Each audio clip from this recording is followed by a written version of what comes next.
অন্ধকার অনিশ্চয়তার মাঝে যখন পথ সব বন্ধ হয়ে যায়, তখনও কোরআন দেয় আশার আলো। এক হাসপাতালে অসতর্কতার কারণে দুজন নবজাতকের মা হারালেন সন্তান চিনবার উপায়।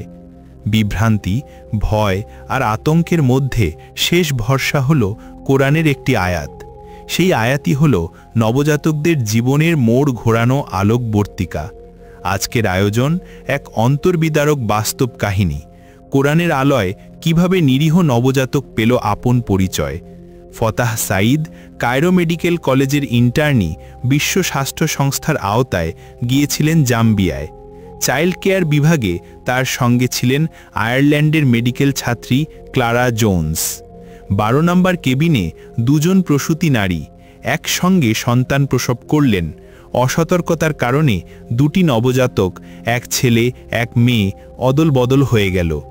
কোন মায়ের কোন সন্তান তা বুঝবার কোনো উপায় রইল না।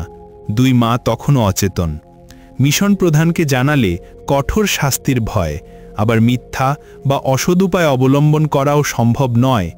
সংকটের মুহূর্তে ফতাহ সাঈদ বললেন, আমাদের ধর্মগ্রন্থ কোরআনে একটি আয়াত আছে, একজন পুরুষ 2 নারীর সমান সম্পদ পাবে, সূরা নিসা 4:11। উত্তরাধিকার বন্টনের প্রেক্ষিতে বলা হলেও এ থেকে ধারণা করা যায় ছেলের দুধ ও ওজন বেশি হবে।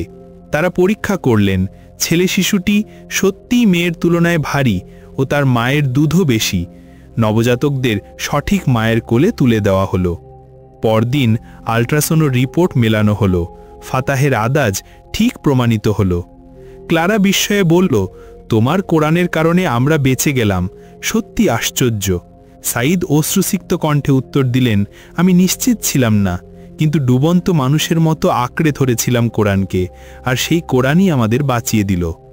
কোরআন শুধু উপাসনার গ্রন্থ নয়, এটি জীবনের প্রতিটি অন্ধকারে আলোর দিশারি। সেই রাতে যদি কোরআন না থাকত, নিরীহ দুটি প্রাণ হয়তো চিরদিন মায়ের পরিচয় থেকে বঞ্চিত হতো।